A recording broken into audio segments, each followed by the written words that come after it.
Pourquoi Dieu permet-il que de bonnes choses arrivent à des gens injustes? Cette question ressemble à sa corollaire. Pourquoi Dieu permet-il que de mauvaises choses arrivent à des gens de bien? Les deux questions se rapportent à la troublante injustice dont nous sommes témoins quotidiennement. Dans le psaume 73, le psalmiste se pose les mêmes. L'âme en proie à une détresse et à une agonie terrible. Il écrit « Toutefois mon pied allait trébucher. Mes pas étaient sur le point de glisser car j'étais jaloux des vantards en voyant le bien-être des méchants. » Psaume 73, 2, 3. L'auteur de ce psaume, Asaph, était chef d'un des chœurs du temple. Il n'était manifestement pas quelqu'un d'aisé, mais il avait dédié sa vie au service de Dieu. 1 Chronique 25. Pourtant, comme nous, il avait connu des difficultés et remis sa vie en question face à l'injustice. Il avait vu les gens mauvais autour de lui suivre leur propre voie et jouir de tous les plaisirs et richesses du monde en amassant des trésors.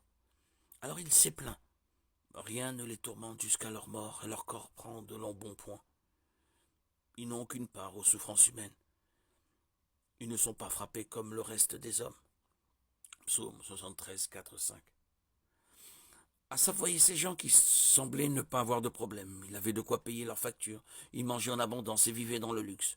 Tandis que le pauvre Asaph se démenait pour diriger son cœur en s'efforçant de vivre une vie qui plaise à Dieu.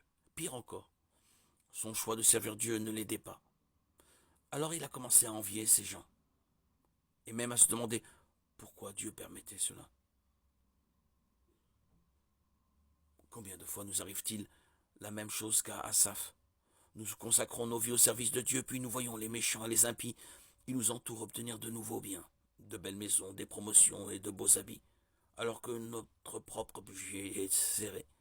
La réponse est dans la suite du psaume. Asaph a continué à envier ces méchants jusqu'à ce qu'ils prennent conscience d'une chose très importante.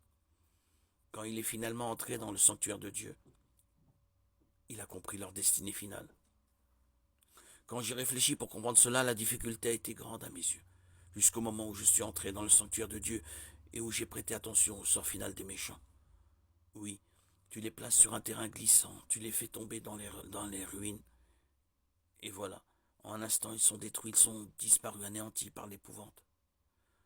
Comme un rêve qui se dissipe au réveil. Seigneur, à ton réveil, tu repousses leur image.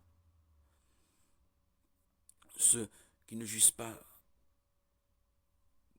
que de richesses terrestres temporaires sont en fait des mendiants spirituels. Parce qu'il leur manque la richesse véritable, la vie éternelle. Psaume 73, 16, 20.